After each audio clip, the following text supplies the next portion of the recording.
Muito boa noite, caro telespectador. Está a assistir ao programa Opinião no Feminino, aqui onde assinalamos a análise que marca a atualidade. Hoje vamos discutir 4 tópicos, são eles a revisão pontual da Constituição da República esta semana, o estudo sobre ataques na Mocimba da Praia, a eleição do Ministro da Justiça, Jacques Rando, como novo provedor de justiça, e lá mais para o fim vamos discutir a condenação do Presidente da República em relação ao radicalismo religioso.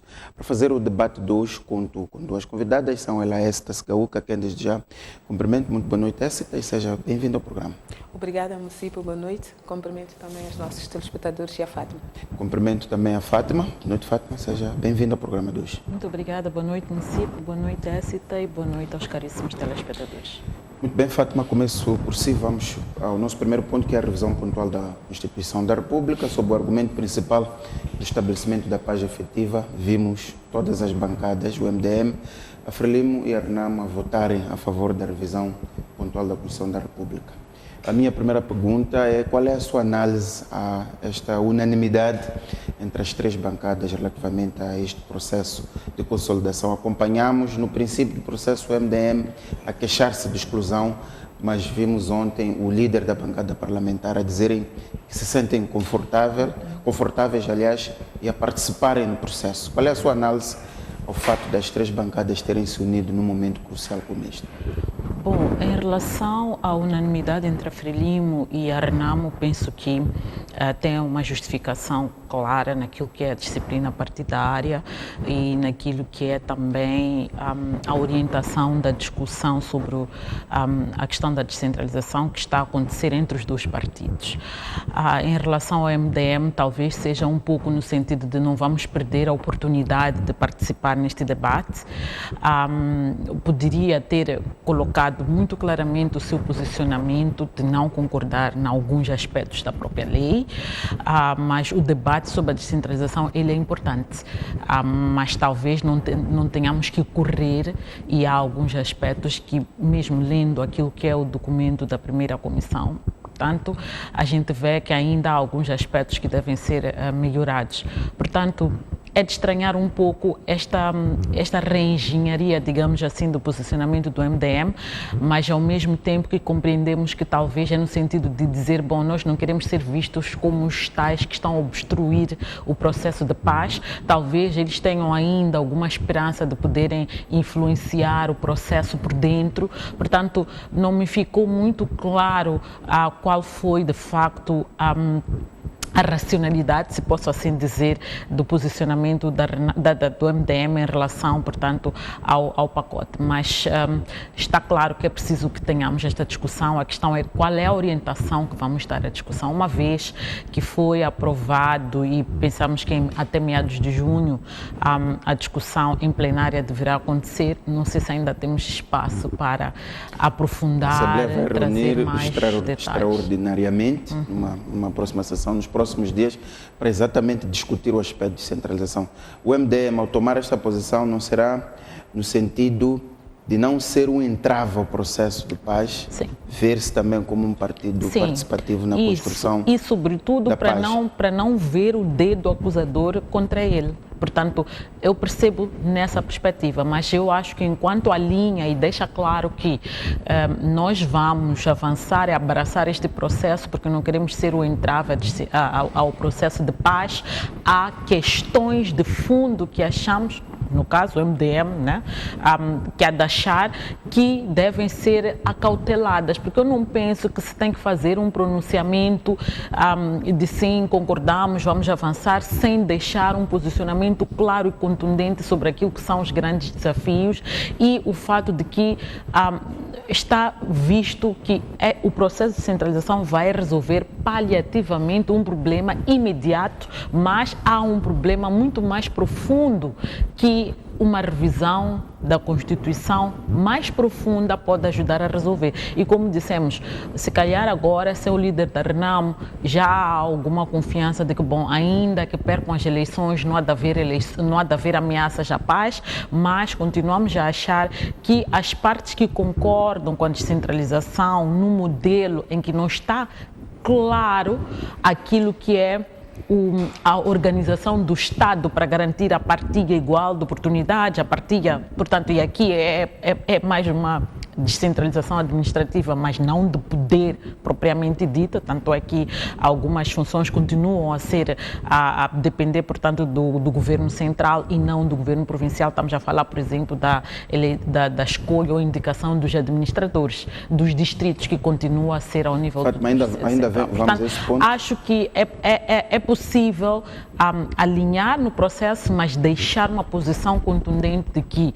enquanto nós queremos apoiar o processo de pacificação, achamos que é preciso que o país abrace um processo, portanto, de resolução de todos os problemas que emperram, portanto, a reconciliação, o desenvolvimento do país e que, em parte, estão ligados à própria legislação, ao quadro regulador e institucional do nosso país.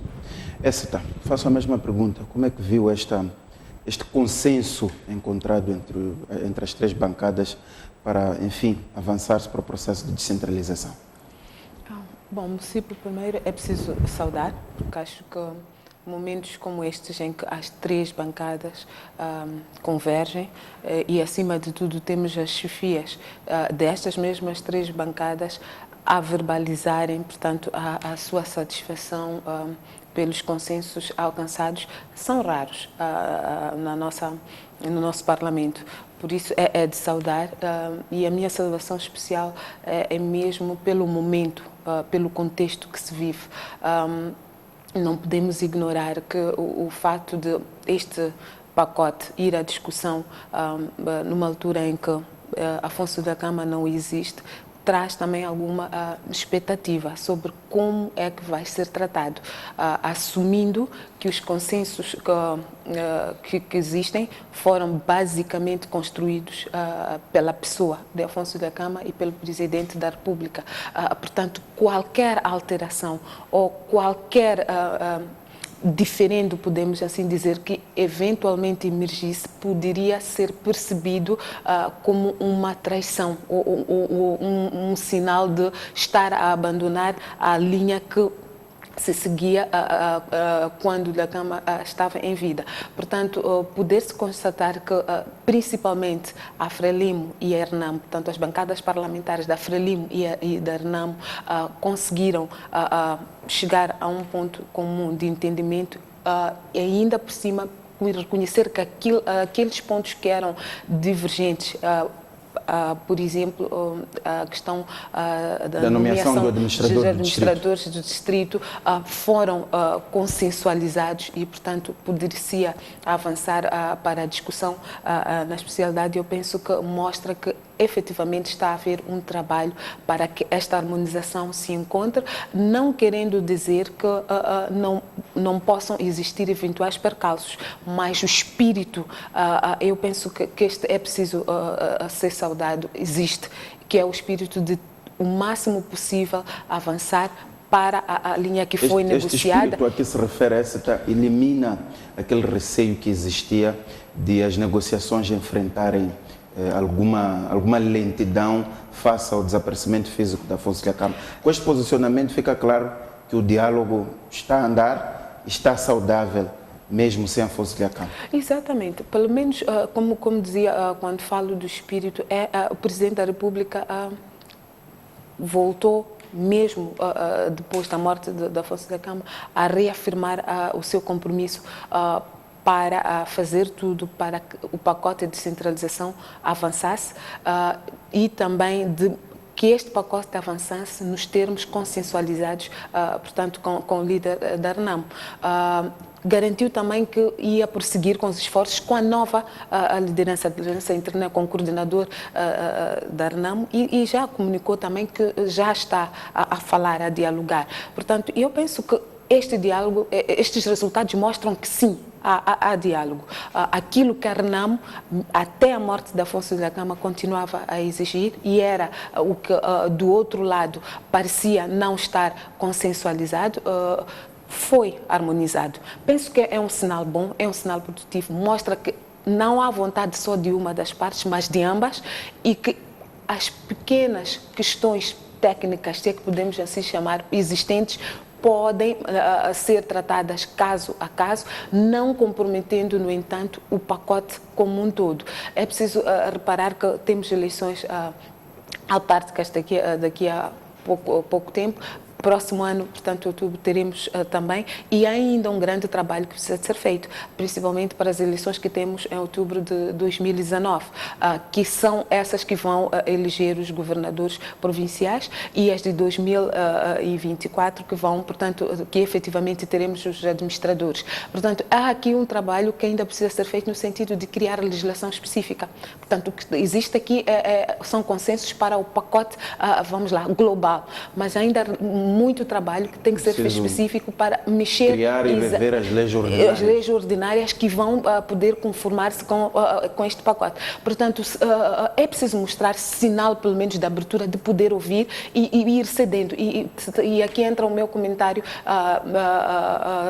com relação àquilo que foram os pronunciamentos do chefe da bancada do MDM. Que é verdade que o MDM tinha expectativas, mas é preciso olhar para aquilo que é o interesse dos moçambicanos, é preciso olhar para o momento particular também que Moçambique vive. Neste momento, os desafios que nós temos são inúmeros. Portanto, enfrentar duas grandes batalhas que seriam no campo político-militar e no campo econômico pode ser desgastante não só para os intervenientes, mas acima de tudo para os moçambicanos. Portanto, é preciso encontrar uma plataforma para que os moçambicanos se concentrem na sua reconstrução. Portanto, aqui o MDM, penso eu, que teve, ao meu ver, teve uma posição que mostra o seu compromisso de também fazer parte neste... sentido de Estado. Exatamente, assim. Um sentido de Estado, exatamente, ao dizer que, olha, das 7 sugestões que nós tínhamos ou propostas, ao vermos, por exemplo, recusadas 6 e uma não acatada, mostra que sim, podemos continuar a contribuir, então vamos fazer de tudo para que estas 6, 7 que foram acatadas num pacote geral de 8 mereçam especial atenção. Penso que é este espírito que deve nortear, é este espírito que todos nós devemos ter. Não, insisto, não quero isto dizer que não vão existir questões que precisam de maior atenção, eventualmente que ainda podem suscitar grandes debates. Vai haver durante a apresentação do pacote de descentralização. Fátima, a unanimidade, tal como diz a ESTA, no seu entendimento, indica saúde no diálogo político, mesmo sem Afonso Dhlakama. Queria que refletisse em relação a esta questão. A outra é em relação ao meio termo que foi encontrado neste ponto, que separava, sobretudo, a RENAM e o governo, a questão do administrador do distrito, que a partir de agora será indicado pelo ministro da Administração Estatal, ministro de tutela, ouvido ou consultado o governador eleito. Bom, sim, o fato de ter havido consenso e de se ter chegado aonde se chegou e a Assembleia da República ter aprovado, portanto, a revisão em si, de que vamos fazer a revisão pontual da Constituição, é um sinal de que há compromisso, não há dúvidas entre as partes, de que o diálogo ele continua, de que há um alinhamento entre a Assembleia da República, representada pelas 3 bancadas, e o governo e, portanto, as lideranças novas que coordenam, portanto, a RENAM de forma interina, se podemos assim dizer.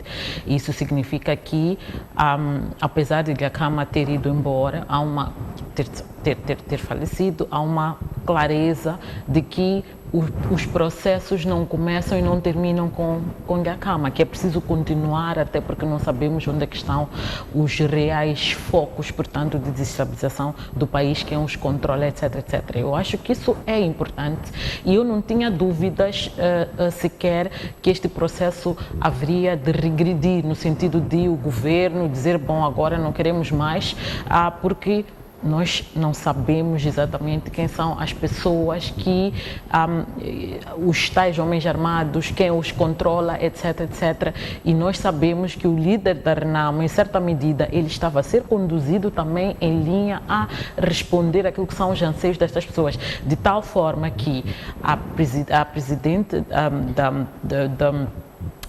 a chefe da bancada, portanto, da RENAM, foi clara ao dizer que não termina este processo todo apenas com a aprovação da descentralização, do pacote da descentralização. Há uma fase seguinte importante que é preciso tratar adequadamente, que é a questão da reintegração dos homens. Portanto, nós estamos a dar os passos que são necessários para chegar a essa paz duradoura.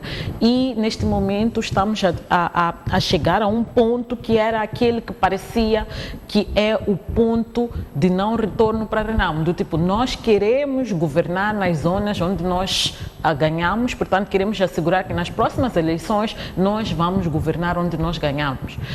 Mas, embora isso esteja cautelado, é preciso depois seguirmos para a fase seguinte. E todos estes passos são importantes. Não se poderia ir para um sem garantir que este está. Portanto, aqui eu penso que não há dúvidas.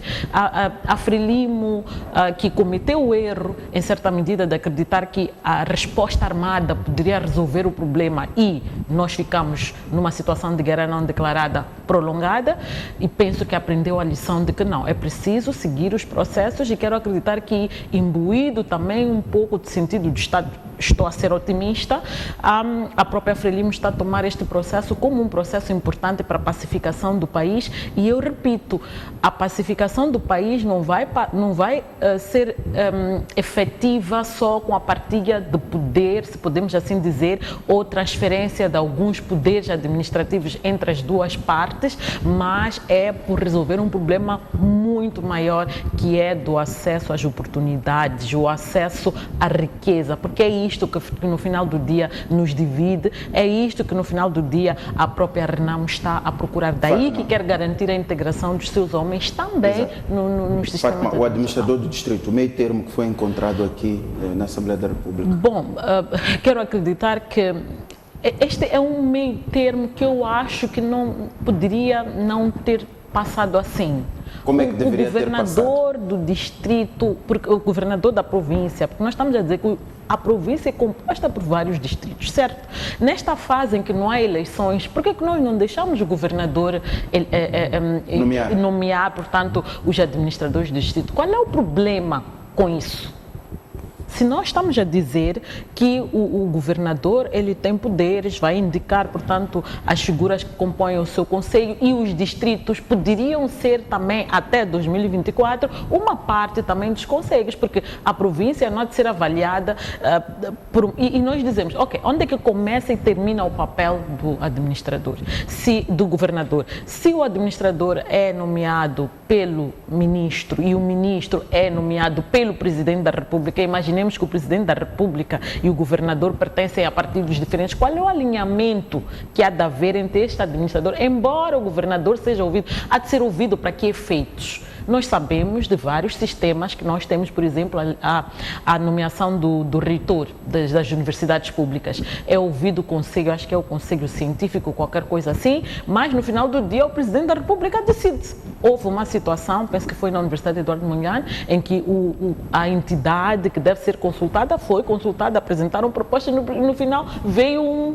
um reitor que não tinha sido sequer considerado. Então eu penso que este modelo que estamos a buscar, ele pode no final frustrar, porque o governador há de ter expectativas. Fátima, como um modelo transitório até 2024? Sim, bom, por que nós não adotamos um modelo transitório no sentido de dizer, ok, vamos deixar que o governador ele exercite plenamente os poderes no território a que ele foi eleito. Até a eleição do administrador. Exatamente, qual é o problema? Por que temos que criar dificuldades? Em relação ao administrador distrital? Bom, minha opinião neste momento seria mesmo em linha com os consensos. Eu penso que se os principais intervenientes, as partes diretamente afetadas, podemos assim chamar, conseguiram encontrar este período de transição razoável, assumindo, porque eu penso que é preciso olhar para este pacote para além daquilo que ele representou logo a criação. Claramente, a ideia central ou a pressão era no sentido de terminar um clima de instabilidade. Claramente. Podemos, a partir daqui, evoluir. E o que é que seria evoluir? É assumirmos que se temos um governador, não é? de uma denominação diferente de quem preside o país, não há nada que se perdeu. Se conseguimos fazer isso, podemos, a partir daí, ter uma maior clareza, maior abertura, o tal sentido de inclusão que nós queremos, de que é possível ter outros tipos de representantes da administração do poder a vários níveis, portanto, vindo de onde for possível. Eu penso que estes documentos... Acha que essa convivência de vários poderes ou várias representações de partidos políticos é um sinal de inclusão e de saúde do nosso sistema político? Exatamente. Eu chamaria aqui estamos a reconstruir, ou estamos a construir o nosso Estado. Estamos a olhar para a nossa democracia jovem e dizer, será que podemos ou precisamos de pôr tudo no papel ou algumas coisas podem acontecer? Dou um exemplo muito concreto. Eventualmente não precisássemos de ter escrito que quem ganha possa nomear governadores, representantes nas empresas públicas de outras formações políticas. Provavelmente não precisássemos de chegar a tanto. Acredito que o ter isto por escrito traz conforto. Traz conforto não só para quem está hoje com a batata quente de resolver este problema e garantir que a paz seja efetiva em Moçambique, mas também de poder mostrar que é possível esta convivência. Então, eu penso que os passos que nós estamos a dar e que foram dolorosos, a Fátima aqui deu o exemplo de que a Frelimo não precisava de entrar para uma guerra. Eu aqui, se calhar, até diria de outro jeito. A guerra não foi contra a Frelimo. Tivemos um Estado, não é?, que foi confrontado. E se olharmos até nas hierarquias militares deste Estado moçambicano, há pessoas que vieram diretamente da RENAMO, indicadas pela RENAMO. As vítimas não são da Frelimo. Portanto, é uma guerra que destruiu o tecido social moçambicano. Portanto, é uma página que nós queremos enterrar, queremos fechar e é muito bom. E eu penso que a maneira como nós lidamos com este assunto, a maneira como neste momento nós tratamos, é ideal para ajudar a olhar para as coisas não no sentido de animosidades ou trazer animosidades, mas o que é possível fazer para construir pontes. Portanto, eu olho neste sentido e estou otimista. O sinal que eu vi das bancadas, das 3 bancadas, o ambiente de festas que se viu lá, estou acostumada a ouvir aqueles miculunguantes nas festas de família. Vimos aquilo e eu não acredito que se fosse encenado. Há ali um momento de festa, de júbilo e quero até acreditar que para alguns de nós temos de dizer, mas seria preciso chegarmos a tanto ou quão seria diferente aquele momento se, por exemplo, Afonso Dhlakama estivesse vivo e pudesse presenciar. Portanto, temos várias coisas que nos podem levar a refletir e eu penso que podemos fazer a nossa parte, podemos contribuir. A partir do momento que conseguimos eleger aquilo que está no papel, o que é que mais nos impediria de abrir as portas para outro tipo de opções? Precisamos necessariamente de ter no papel, ou vamos conseguir escrever tudo que nós podemos fazer para que os moçambicanos se sintam integrados na construção deste Estado? E eu penso que não. Portanto, é esta abertura, é esta construção de pontes, é este sentido de reconciliação que temos que começar a cultivar agora, vai nos fazer bem. Portanto, o sinal que veio das bancadas precisa de encontrar conforto aqui fora, precisa de encontrar espaço e terreno fértil para podermos replicar, porque não é só nomear administradores distritais. Eu penso que podemos seguir estes exemplos em muitas várias áreas, até nas nossas relações interpessoais. Há barreiras que nós construímos, que algumas delas nós não nos negamos a assumir que existem, mas estão lá. Portanto, se nós precisarmos de papel para quebrar... A descentralização vai além destes pacotes. É reconciliação acima de tudo. Nós temos que olhar para este Moçambique e dizer, é possível. Temos a oportunidade de reconstruir o nosso Estado, de fazer novas pontes e podermos olhar para nós próprios de forma diferente. Então, de novo, insisto que vale a pena olharmos para todos esses sinais, todas essas oportunidades de forma diferente e irmos fazendo para que estes sinais efetivamente se materializem. Fátima, hoje, quinta-feira, último dia da visita do presidente à Sofala, o presidente, no caso Filipe Nyusi, fez um ponto de situação em relação ao diálogo. Enfim, disse que há uma base de confiança entre o chefe de Estado e a nova liderança da RENAM, no caso o coordenador da Comissão Nacional, Mamad Yusuf.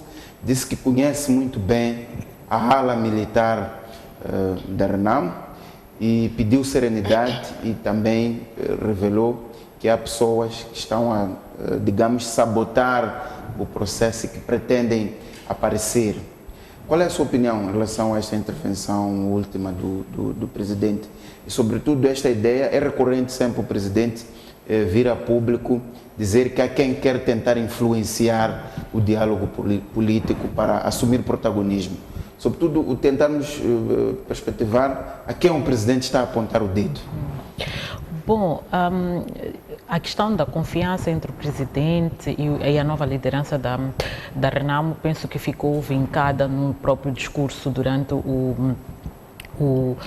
as exéquias fúnebres do líder da RENAM e as falas que nós fomos ouvindo a posteriori, que dá uma clareza de que há algum alinhamento, e penso que o próprio líder deve ter tido conversas e com o novo, portanto, o presidente interino, o coordenador da RENAM, deve ser uma pessoa que estava a par dos passos, das vontades, digamos assim, que o líder da RENAM queria seguir. Em relação à forma como o presidente colocou e se mostrou um pouquinho zangado, se podemos assim dizer, em relação, muito provavelmente ele esteja a responder em parte aquilo que foram os pronunciamentos feitos em sede da Assembleia da República pelas chefias das bancadas, tanto da Frelimo, a Margarida Talapa, que teve um discurso um pouco no sentido de esperamos que a RENAM honre, quer dizer, para chegarmos àquele ponto, porque há compromisso de parte a parte. E depois a chefe da bancada da RENAM disse que não se enganem, que afinal tudo não termina com o pacote, ainda há a questão da reintegração. Então, penso que o presidente não gostou muito deste tom de dizer, bom, estamos a avançar aqui, mas não se esqueçam, quando, como eu disse na minha primeira intervenção, que tudo isto é parte de um processo que tem as suas fases. Uma delas era, antes de a questão da reintegração, é preciso fechar o pacote da descentralização. Então, penso que, enquanto ele fala, inclusive para nós,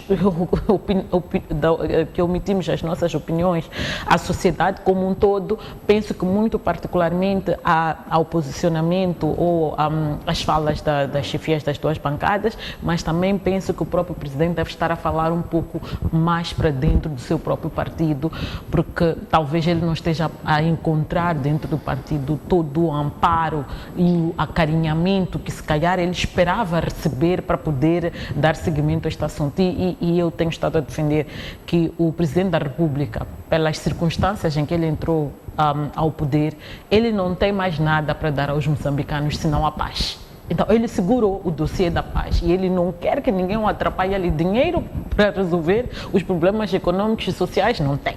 Está difícil ir buscar, estamos endividados até o pescoço, como diríamos na gíria popular.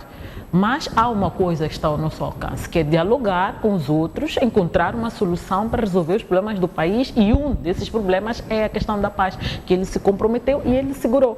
Quando ele se empenha nisto e, por outro lado, provavelmente não haja este acarinhamento, este apoio, e fique a parecer que ele está sozinho, e às vezes ouvimos alguns emissários de dentro do partido a virem com um discurso não muito abonatório. Pode ser que uma leitura assim às vezes nos indique que ele está a falar para dentro, mas eu penso que o importante é que, se ele está realmente comprometido com a questão da paz, ele que siga, ele tem o nosso apoio em relação à agenda da paz. A questão é, não vamos correr, porque este processo, a paz não é uma coisa de dormir e acordar, é um processo, e é um processo que nós não queremos que seja como o de 92, assinamos um acordo de paz, não é verdade, que durou mais de 20 anos, mas depois este acordo foi abaixo. Então é preciso prevenirmos que daqui a mais 20 anos voltemos a uma outra situação. Para isso é preciso que façamos o diagnóstico, afinal o que é que nos divide, o que é que nos opõe como moçambicanos. Há vários problemas e temos que atacar estes problemas.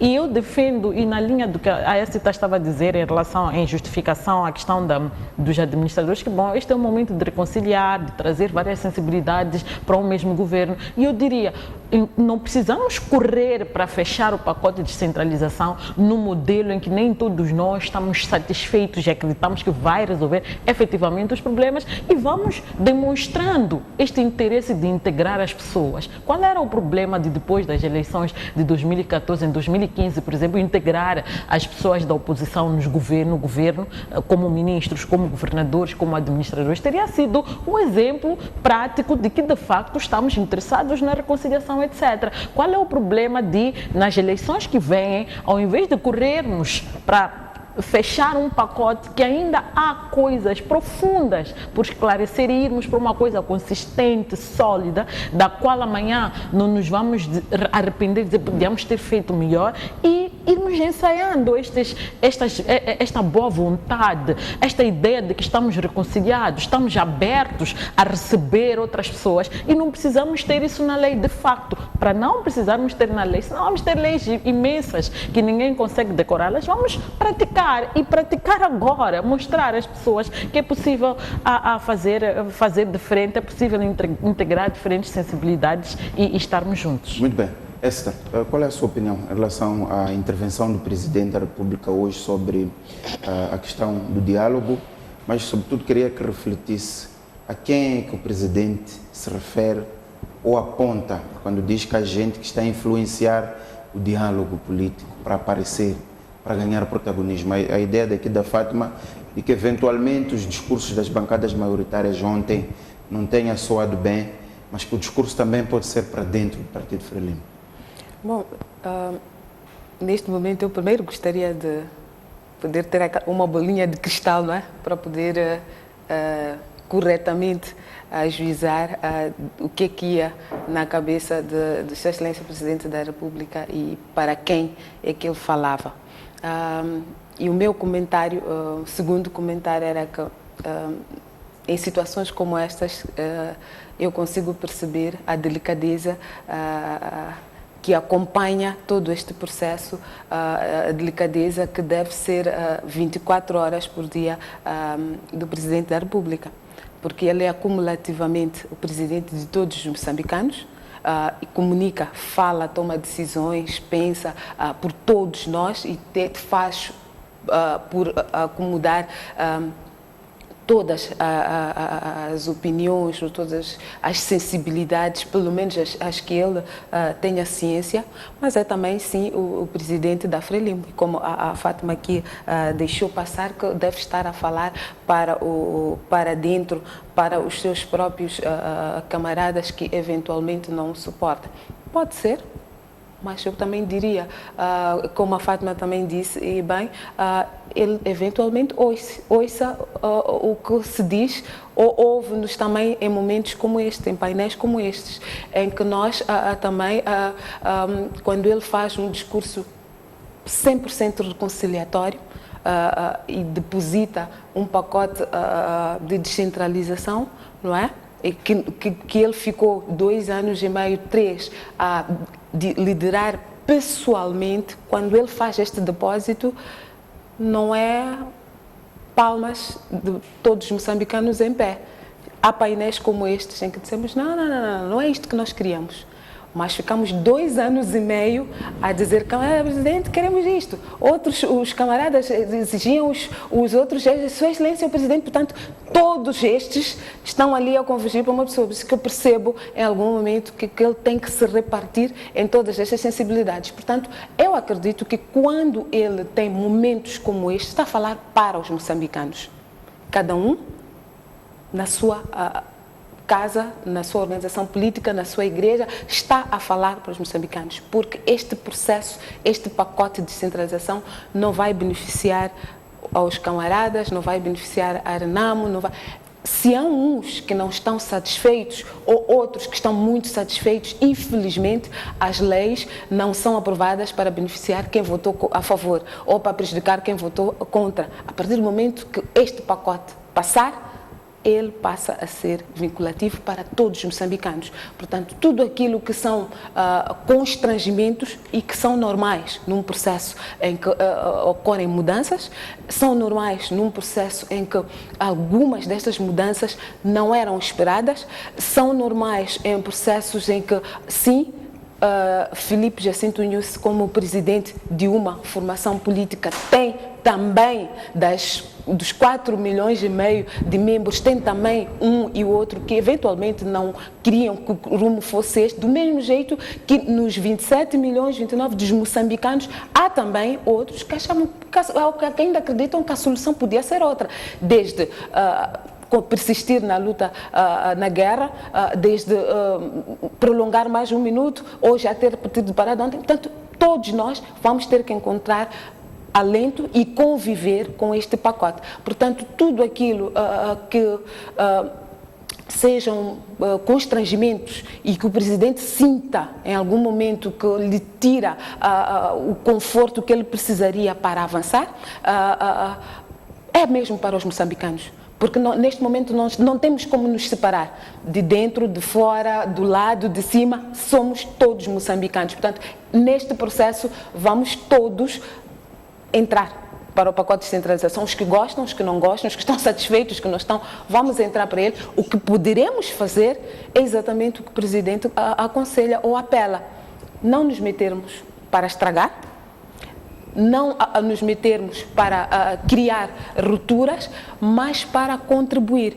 E as contribuições são estas que nós podemos dizer, mas não, isto retira um direito ou uma liberdade que nós já tínhamos conquistado, estamos satisfeitos com ela. Foi ouvido, ok, vamos votar por via de cabeças de lista. Portanto, são contribuições que os moçambicanos foram dando e vão continuar a dar. Não há certeza nem garantias de que vamos ver tudo que nós queríamos acomodado, mas vamos usar dos canais como moçambicanos, em debates como estes, em desabafos, na Assembleia da República, grupos da sociedade civil, portanto, todas as formas normais, ordeiras e constitucionalmente permitidas para fazer chegar aquilo que podem ser contribuições para que este processo seja o mais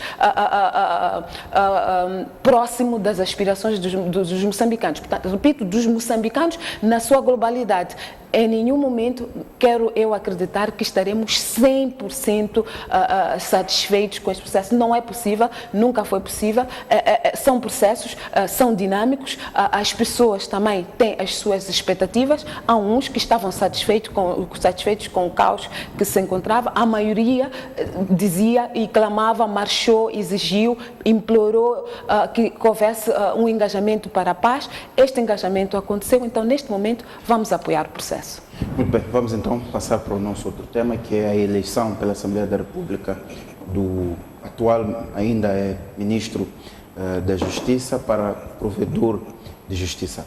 Fátima, questiono-se qual é a sua opinião? Isaac Xande, como novo provedor de Justiça, vai a uma casa em que tivemos um provedor que nos habituou sempre que vai prestar o seu informe anual à Assembleia da República a queixar-se de falta de meios, a queixar-se de que as instituições públicas não acatam as suas recomendações do ponto de vista de transparência, integridade, essas questões todas. Quais são os desafios que esperam Isaac Xande numa provedoria de justiça, cujo papel que é de garantir os direitos dos cidadãos, a defesa da legalidade e da justiça na atuação da administração pública ainda não é muito veemente entre os cidadãos? Bom, os desafios são grandes e as expectativas também são maiores por parte dos cidadãos, na medida em que as pessoas querem soluções. Quando vão a um provedor é porque acham que esgotaram, portanto, todos os mecanismos e o provedor pode ser aquela entidade que efetivamente pode ajudar a garantir a justiça, se podemos assim dizer. A questão aqui é perceber o que é que, de facto, transforma as queixas que o antigo provedor tinha. Portanto, qual é a razão, a origem, portanto, das queixas do antigo provedor, de onde é que elas vêm e tentar trabalhar sobre elas. Uma delas é, de facto, a questão dos meios que foi mencionada. É preciso ver quais são as formas alternativas de trabalhar com pouco. Porque nós estamos num estado, neste momento, com recursos exíguos. Penso que esta é uma realidade que muitas instituições terão que lidar com ela, pelo menos até o governo conseguir sair da situação em que se encontra de falta de recursos. Portanto, este é um aspecto, maximizar os quadros que possui, maximizar a relação com as outras instituições do Estado que existem ao nível das províncias, para ver como é que pode, portanto, conseguir dar resposta àquilo que são as preocupações dos cidadãos. Em relação digamos, à anarquia, em certa medida, este sentido de desautorização que há em relação ao provedor de justiça, no sentido de quando ele intercede junto das instituições, as instituições não ouvem, as instituições não respondem, etc, etc. Eu penso que o provedor tem que conseguir impor-se um pouco, porque o antigo provedor é uma pessoa com um perfil muito pacífico. De forma alguma eu conseguiria ver um provedor que, em certa medida, seria alguém um pouco mais agressivo.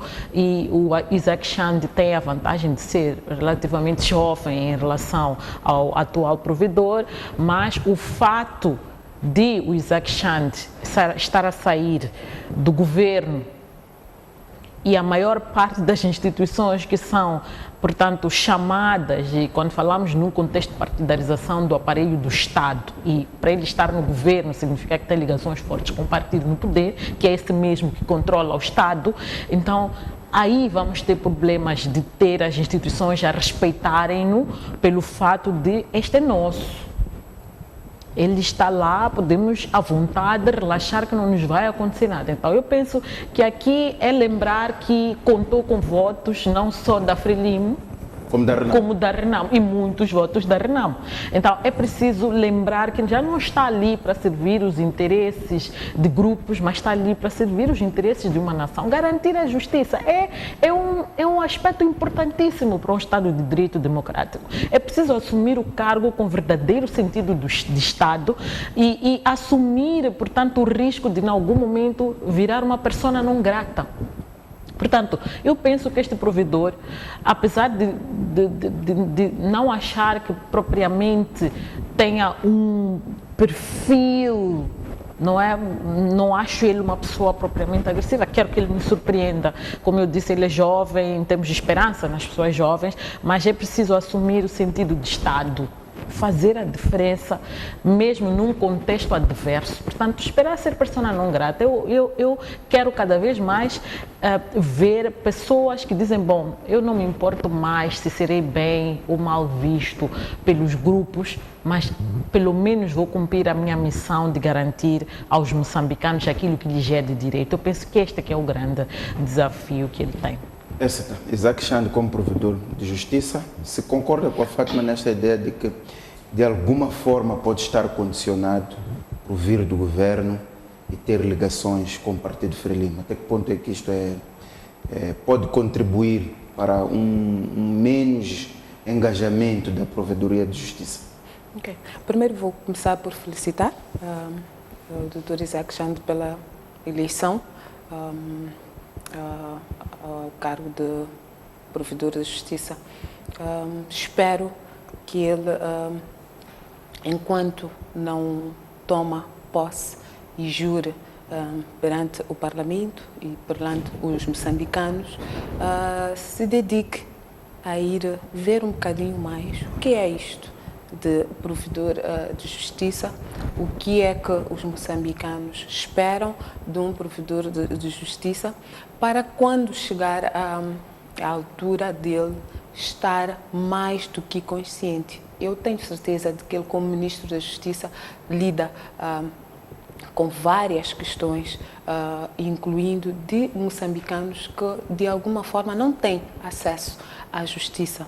Portanto, estes moçambicanos, de alguma forma, precisam de encontrar alento, precisam de sentir que o Estado também olha por eles. Portanto, o provedor de justiça é uma espécie de, vamos lá, confessionário, onde nós vamos lá desesperados, não é, bater a porta para ver os nossos assuntos terem seguimento.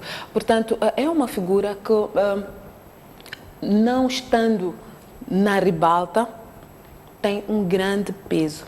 Até porque, como disse, podem ir lá endinheirados, cidadãos com 4, 5 escritórios de advogados a representar, mas acima de tudo vão lá pessoas que estão no desespero, precisam de encontrar alento, precisam de sentir que o Estado não lhes abandonou. Portanto, este é para mim o grande desafio, e sinto que desde que nós acolhemos esta figura no nosso ordenamento, ainda não sentimos, como moçambicanos, portanto, aquela presença vibrante. Não iria muito pelo caráter, pelas leituras de cada um até porque mesmo o atual provedor foi também ministro da Justiça, portanto conhece a lei, sabe quais são as suas atribuições, mas faltou qualquer coisa. Eu fui uma das pessoas que, quando do último informe dele, não senti conforto, não senti, portanto, alguém que fosse falar para os moçambicanos e tivesse segurança do que ele está a dizer, e não me pareceu também que trouxesse muitas alternativas sobre, ok, isto não está bem, o que é que podemos fazer, como é que podemos fazer, porque em alguns momentos eu penso que esta ousadia é importante, porque ele tem o alento da lei, tem lá a legislação própria específica que guia a sua atuação com as suas competências, e diz também claramente o que é suposto acontecer para aqueles que não obedecem. Portanto, os condicionalismos políticos, os condicionalismos políticos estão lá. Portanto, ele aceita um desafio, ciente de estes condicionalismos que a Fátima aqui elencou, poderem perturbá-lo, ele está lá, está consciente. Portanto, o que nós aqui vamos esperar dele não é que nos diga quais foram estas amarras ou estes constrangimentos políticos que eventualmente tenha encontrado. Estamos à espera que ele nos diga, ok, existem estes condicionalismos, ou encontrei esta situação que me impediu de fazer isto, mas ao abrigo destas e outras situações que a lei dá, espero encontrar isto. Pelo menos vai trazer os assuntos cá para nós e nós vamos poder ajudar, porque uma sociedade também não pode estar aqui só para ouvir e para criticar. Como dizia na intervenção passada, nós já somos uma sociedade, já somos um país que estamos com alguns anos da nossa democracia, muito jovem, é verdade, mas temos a nossa responsabilidade e vamos construindo aquilo que é o nosso Estado, aquilo que nós queremos. Então, se nos centrarmos na ideia de que podemos ter sempre pessoas e sempre nos escudarmos, porque estão presos a amarras e ficarmos por isso, eventualmente vamos ficar mais 100, 200, 300 anos.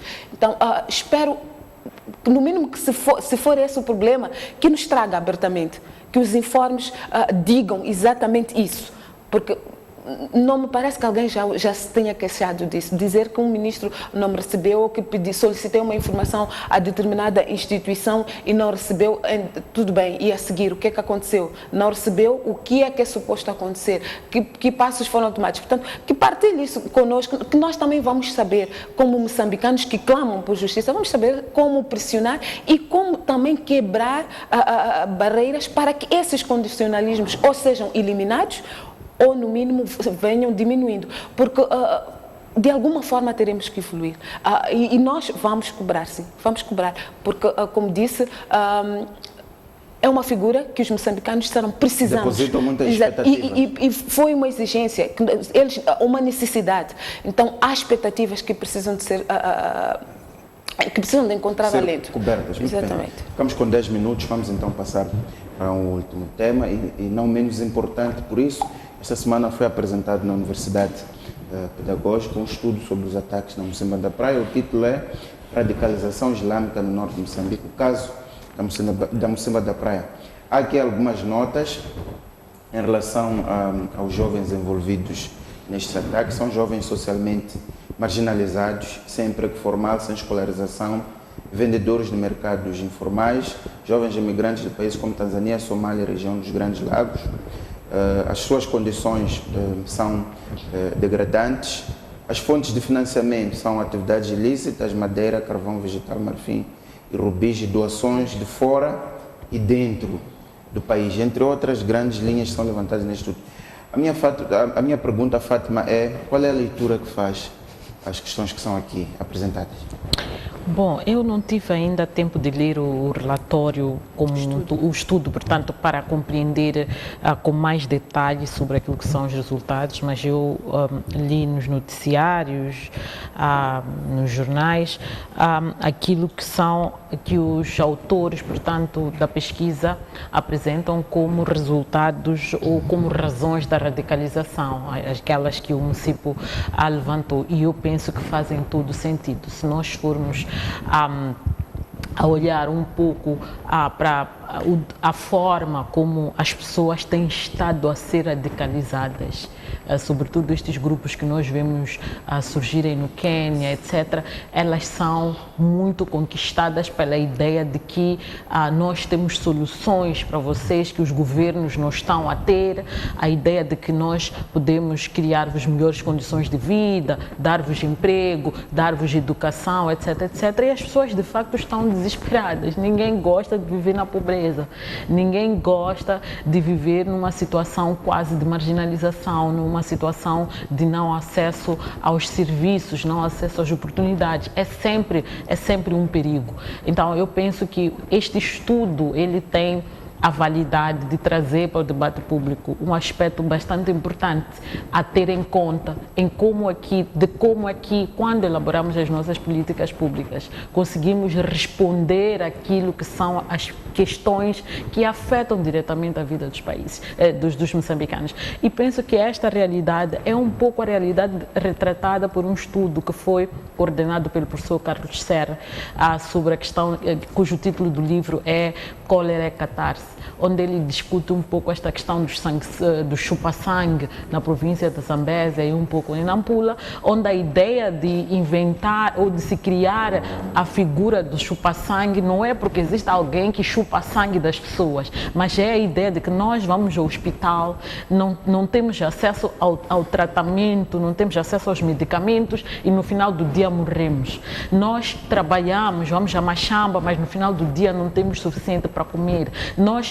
Portanto, é a ideia de que nós estamos a ser marginalizados, que há alguém que sobrevive às custas do nosso esforço e nós continuamos pobres. Então eu penso que esta questão da radicalização, e considerando o facto de que a Zona Norte, particularmente aquela região da província da Zambésia, de Cabo Delgado e um pouco também a província de Nampula, sofre influências, portanto, de pessoas, de imigrantes, de países onde as pessoas têm um pouco esta tendência de radicalizar-se e tal, e que estão a entrar de forma massiva. E nós nos perguntamos várias vezes, aqueles imigrantes todos que nós fomos vendo entrar de forma massiva em Moçambique, aonde é que foram? Para onde é que eles iam?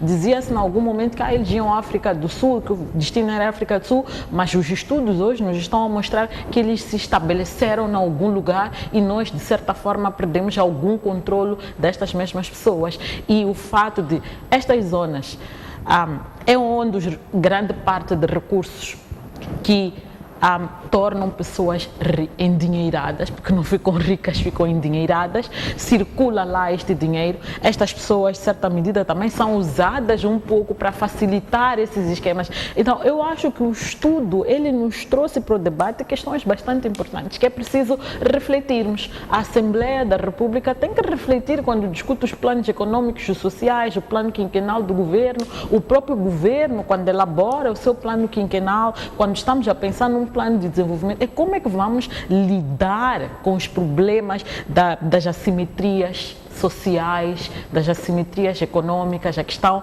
da falta de acesso igual às oportunidades pelos moçambicanos e, sobretudo, em determinadas regiões com características específicas. É preciso também lembrar que a província de Cabo Delgado, a província de Nampula, para além da exploração artesanal, se podemos assim dizer, de pedras preciosas. Hoje há lá uma entrada massiva, se podemos assim dizer, de grandes projetos de exploração de recursos. Estamos a falar de multinacionais que se instalam lá. E é uma espécie de tendência de onde grandes projetos envolvendo multinacionais, haver recrudescimento destes tipos de situações naquelas regiões. A razão por que estas situações surgem são várias e precisam ser aprofundadas. No nosso caso, como Moçambique, precisamos aprofundar, e não sei em que medida é que o estudo aprofunda ou liga, portanto, esta questão da radicalização e um pouco a questão da exploração dos recursos que empoderam determinados grupos, porque o recurso está localizado numa zona específica onde há um grupo dominante e há outros grupos à volta que não são parte disto e sentem que não se vão beneficiar. E como é que nós depois tratamos e lidamos? Portanto, este caso, embora ainda minúsculo, se posso assim dizer, comparado com os casos graves que nós vemos pelo mundo, pode ser estudado tendo em conta alguns exemplos, como por exemplo o Delta do Níger, na Nigéria, onde há problemas de instabilidade, há também estas questões de radicalização e temos lá também a exploração de recursos. Então penso que é um instrumento válido para o debate, penso que tem que ser o ponto de partida para trazer outros que nos ajudem a compreender e no final nós incorporarmos as recomendações ou tentarmos resolver ou responder àquilo que os estudos nos trazem nas políticas públicas que formos a elaborar. Écita, qual é a sua opinião em relação a este estudo? Bom, primeiro eu digo que recebi com alguma surpresa, porque lembro-me que quando eclodiu esta situação de instabilidade na Mocimboa da Praia, tempo depois tivemos visita do comandante-geral da polícia e logo no primeiro ou segundo dia ele claramente disse que não há terrorismo em Moçambique. E algumas correntes, eu inclusive perguntava, mas ok, se não é terrorismo, o que é? Não é? E ele claramente dizia, e com a segurança típica de polícia, que não há terrorismo em Moçambique. Portanto, este estudo se calhar vem aliviar-nos com relação a isso, porque mostra que sim, são jovens locais, nacionais, na sua maior parte, traz também uma luz de um assunto que eu penso que nós temos estado um bocado a passar panos quentes, é aquilo que eu chamo dos ismos, tribalismo, regionalismo, porque claramente há aqui um grupo étnico que é muito falado neste estudo, que se sente marginalizado. São os quimoanes, e eles, a maioria dos jovens que entraram para este estudo, seus familiares que deram depoimentos são de origem quimoane e claramente eles dizem sentir-se excluídos e apontam do outro lado os macondes.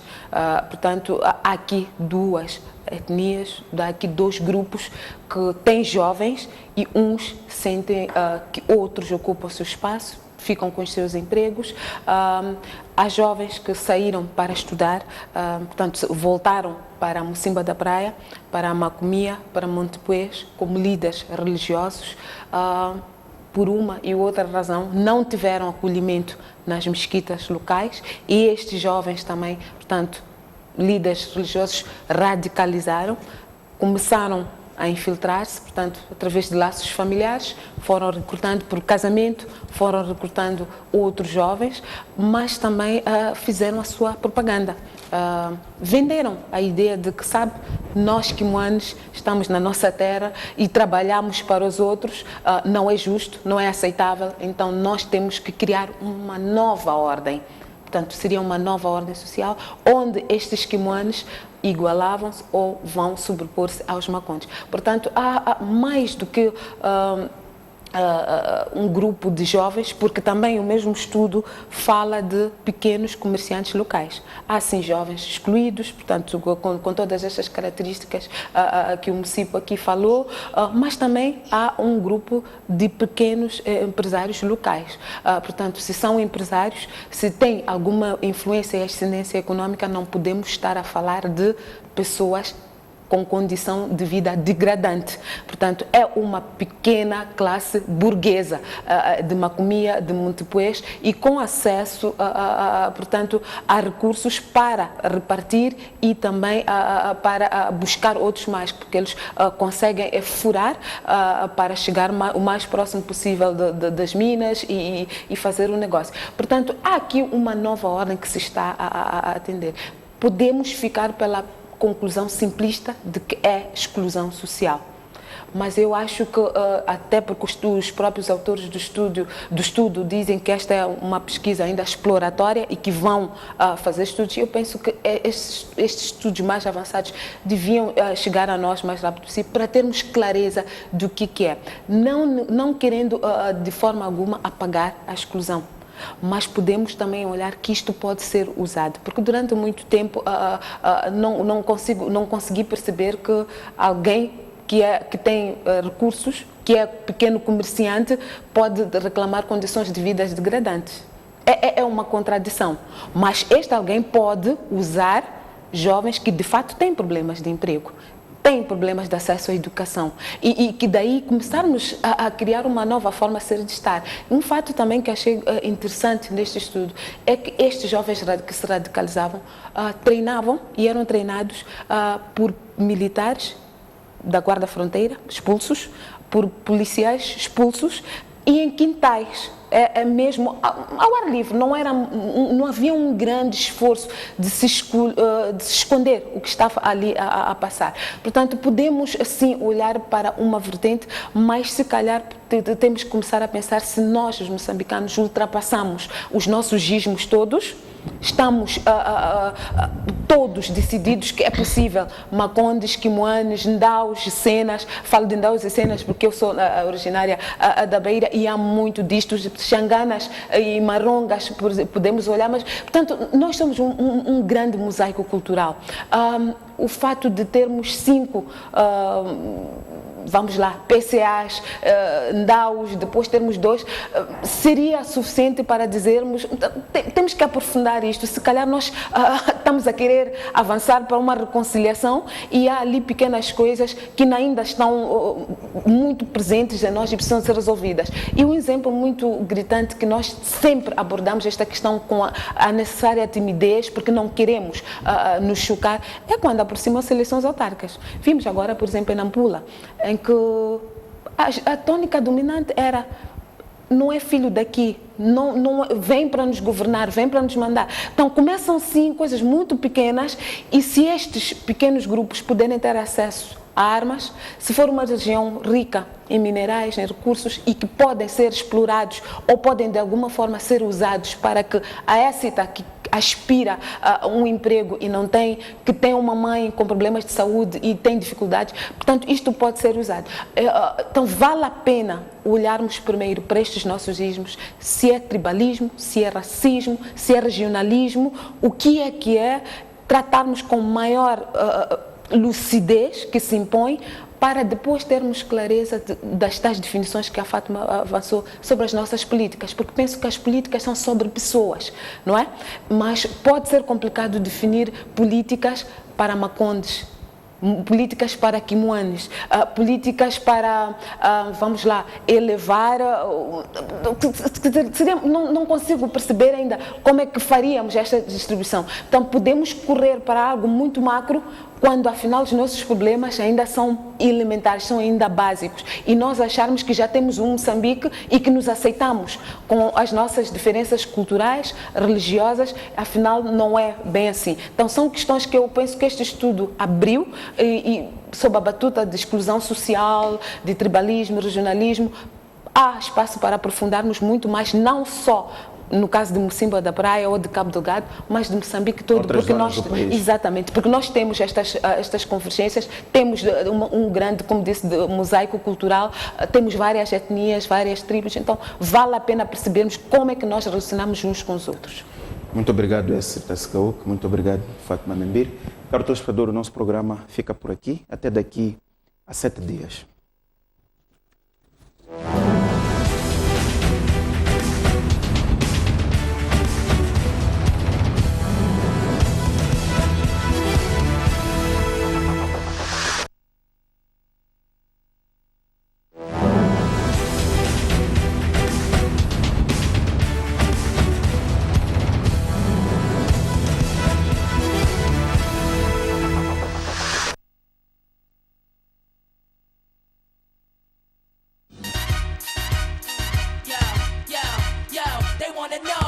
O melhor do basquetebol joga-se aqui na STV. Neste sábado, assista ao jogo da Angel Maputo Basket, terceira